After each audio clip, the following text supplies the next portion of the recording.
So how you doing? So today we're out here just working on breaking in TazMan saw is all we're doing. Getting the idle set, making sure it's not loading up or anything like that. And I'll make the occasional cut, and I'll tune it to where it's just on the edge of wanting a 4-stroke. So you might see me tweaking screws a little bit here. Now the chain I got on the saw, I didn't sharpen it. It's probably dull as heck. I'm not worried about it right now. Most of what I'm doing right now is idling anyway, so I'm not really worried about it. But you'll get to see kind of an idea of how she runs on a fat tune here, because I'm going to keep it, right on the edge of 4-stroke. So, but you get to get an idea how she runs on a fat tune. So, let's see how she does.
nothing sticks out.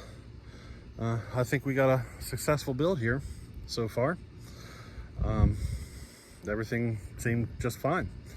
It's really loud, but you know, that's what it comes with the territory, I guess. That stack muffler really brings the noise out, you know.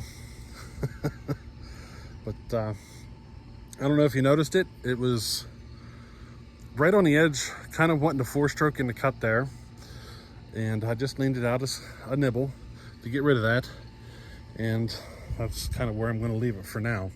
We're not going to lean the saw out for a little while and see what kind of RPMs it'll do, but I think we got a good idea that it's definitely up there in the RPM range. But we'll see, you know, because you know, you lean it out, you lose torque. So it just kind of depends on where you need it to be. You know what I mean? Now I can tell you that it does feel like it's going to have plenty of torque. So, hey, we'll keep it as is for now and see how she goes. I'm pretty stoked. But that'll be it for today. And just kind of give you an idea of what I'm going to do here with breaking the saw in. It's a whole lot of idling, maybe stick it into a piece of wood for a second or two, and then back to idling. I don't like to rest saws out without them being into the wood. I don't know, me personally, I don't like doing that, especially whenever they're a fresh build, you know what I mean? So that'll be it. Hey, we'll catch you on the next one. All right, later.